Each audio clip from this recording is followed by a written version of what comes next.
السلام عليكم، كنتمنى انكم تضغطوا على جيم تحت الفيديو واشتراك في القناة باش توصلوا ديما بالجديد.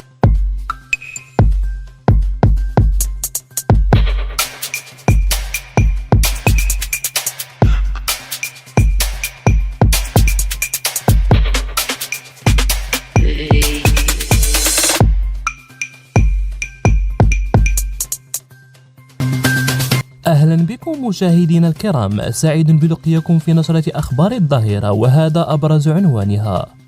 قطار مغربي يخرج عن مساره ويخلف أكبر رعب في صفوف المسافرين، وهذه التفاصيل.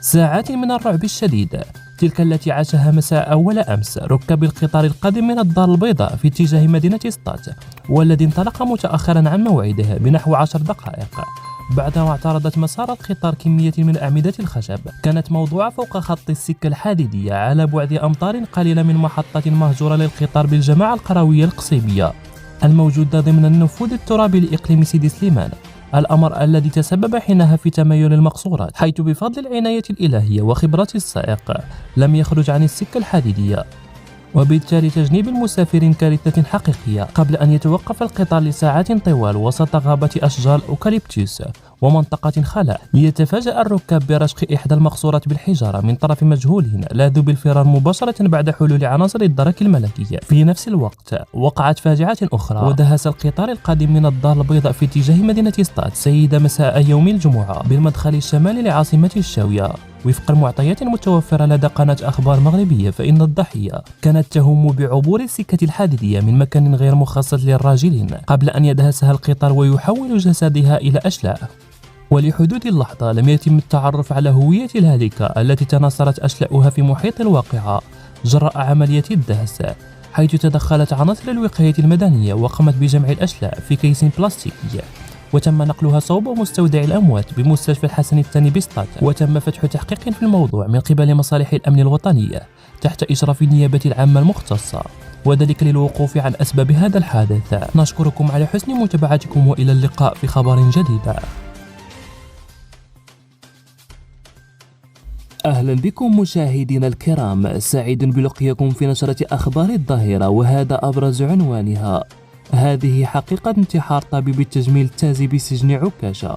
والآن إلى التفاصيل. تداول رواد مواقع التواصل الاجتماعي في الساعات القليلة الماضية أنباء عن انتحار دكتور التجميل المغربي الشهير الحسن التازي في سجن عكاشة بمدينة الدار البيضاء. وكشفت مصادر مقربة من عائلته أن الأخبار التي تم تداولها غير صحيحة، مؤكدة أنها مجرد إشاعات. واستعطف ابن التازي من خلال فيديو منشور على مواقع التواصل الاجتماعي الملك محمد السادس، وذلك من أجل إطلاق سراح والديه وعمه عبد الرزاق، مشيرا أن عائلته بريئة. تصدر الإشارة إلى أن الطبيب حسن التازي ومن معه يتابعون بتهم ثقيلة تصل عقوبتها إلى 30 سنة سجنا نافذة، ويتضمن اتهام الدكتور التازي ارتكابه جناية الاتجار في البشر باستدراج أشخاص واستغلال حالة ضعفهم وحاجتهم وهشاشتهم لغرض الاستغلال للقيام بأعمال إجرامية من نصب واحتيال على المتبرعين بحسن نية، وذلك بواسطة عصابة إجرامية وعن طريق التعدد والاعتياد وارتكابها ضد قاصرين دون سن 18 ويعانون من المرض. نشكركم على حسن متابعتكم، وإلى اللقاء. في أخبار المغرب، وهذا أبرز عنوانها. إجراءات فورية سوف تطبق من الحكومة المغربية، وهذه التفاصيل. سارعت حكومة أخنوج إلى التفاعل مع التوصيات والمقترحات التي قدمتها مؤسسة وسط المملكة بشأن إعلان امتحان جديد للمحاماة بالشروط ذاتها للمباراة في أعقاب الجدل الذي رافق هذه المباراة، والذي امتد صداه إلى خارج حدود المملكة بعدما تحول الملف إلى قضية رأي عام.